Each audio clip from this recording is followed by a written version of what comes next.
So I'm outside the old city walls at a place called Katef Hinnom. Beneath me are some interesting rock formations, and if I'm correct, this site may hold the key to the fate of the Ark of the Covenant. Hello everyone, and welcome to another vlog by Daniel the Digger, and this time I am vlogging from Katef Hinnom, a hill overlooking the southern part of the old city of Jerusalem. Mount Zion is there in the distance, and the Hinnom Valley runs between this hill and the old city. And in the 1970s, Dr. Gabi Barkai excavated this area before this modern center honoring Menachem Begin, one of the most popular prime ministers of Israel, before it was built. When this was an open area, excavations were carried out here in hope to track any type of finds. And indeed, Gabi was very fortunate to make discoveries from various periods. Some of them could be associated with the fate of the Ark of the Covenant. Let's take a look.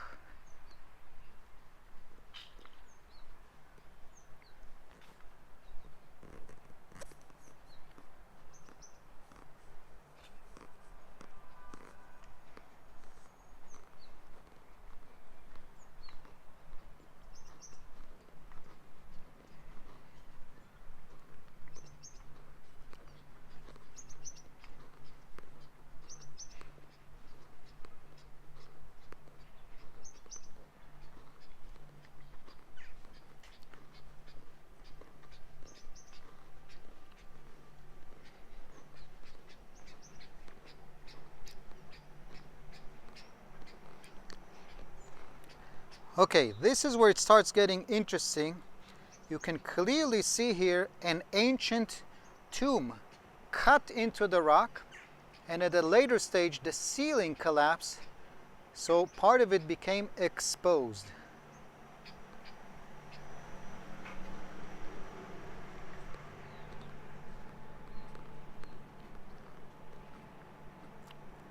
Here is another tomb with a clear room in the back to put the bodies in.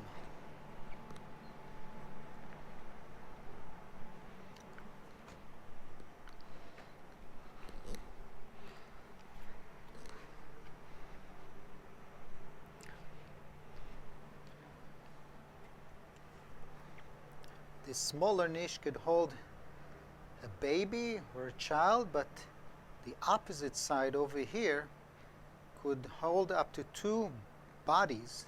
Sorry to sound so morbid, but that was the purpose of this burial cave.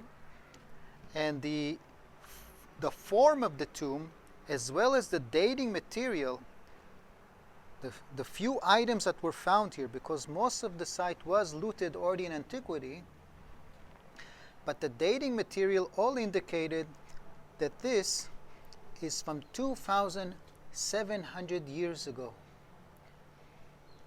This is a tomb complex and part of several tombs that date to the last stages, the last generations of the First Temple period, of the period that Jerusalem was reigned by the Judean dynasty, by a dynasty formed by David, and its religious center is Solomon's temple up on the Temple Mount.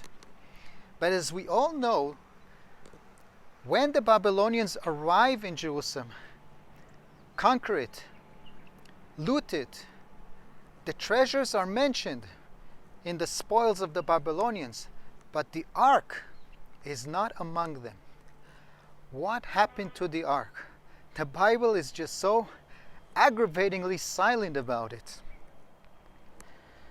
Now, there is an old Jewish tradition recorded in the Mishnah that it was perhaps hidden beneath the Temple Mount. And there is another version in the book of Maccabees stating that Jeremiah hid it with other items on Mount Nebo. But this site that was found by, again, Gabi Barkai, a dear friend, a veteran archaeologist, this site proved to yield rich remains of wealthy members of biblical Jerusalem that brought their dead for burial here. And the most significant part of this tomb is the repository, the place where items were accumulated, were collected in order to clear the niches, the places for further burials.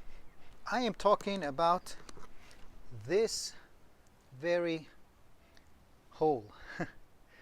This is the very repository which, unlike all other repositories, was actually found intact, because already in ancient times the ceiling collapsed, and looters who came later thought that the ceiling is the floor, so they didn't care to clear it and realize that there are antiquities beneath it.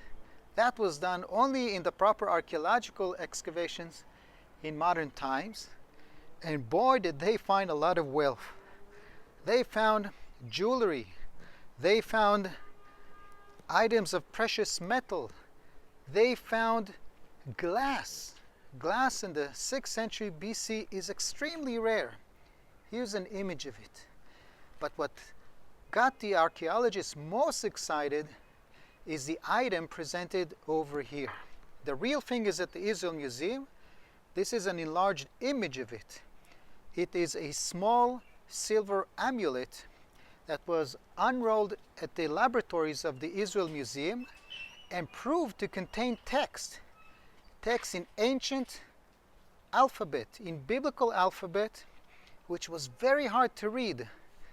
The letters were vaguely visible, but the text, checked again and again, proved to be a very specific text that every Jew, every religious Jew, is familiar with. Yevachecha Adonai v'yishmerecha, ya'er Adonai panav elecha, v'yasem lecha shalom. This is a very similar version to the priestly blessing that is said to this day in synagogues. This text, now we can say with certainty, is actually 2,600 years old. This is unbelievable. It predates any text found in the Dead Sea Scrolls by about 600 years. That was a big sensation at the time of its discovery, and to this day I think it can be counted as one of the 5 most significant archaeological discoveries ever made in the Holy Land. But why do I claim that this could be connected also to the Ark of the Covenant? Well, we have here a lot of wealth, for one thing, and the priestly blessing, in my opinion, suggests that the owner, the person who wore it, the person who was buried here, was a priest. Now let's think about it. If the Babylonians are reaching the city, the class that is in charge of the ark, that is in charge of its safety, are the very priests. Maybe the person who wore it was among the few that decided, that assembled and discussed and made the decision what to do with the ark. Now, isn't that an interesting thought?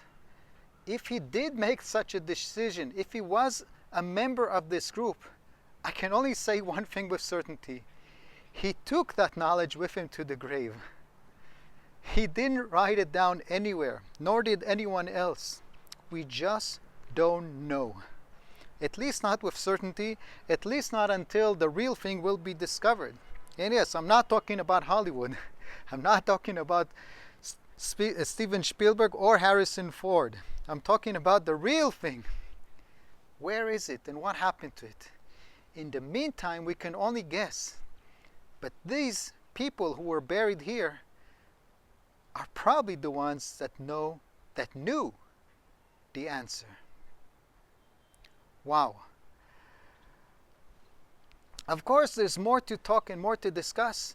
And in my next chapters, I'm going to continue reviewing subjects relating to biblical archaeology, both Old Testament and New Testament. So make sure to like, and more important, to subscribe, to keep getting updates on the latest discoveries, the latest debates, the classic sites, and all the fascinating subjects of local, biblical, and Holy Scripture related archaeology.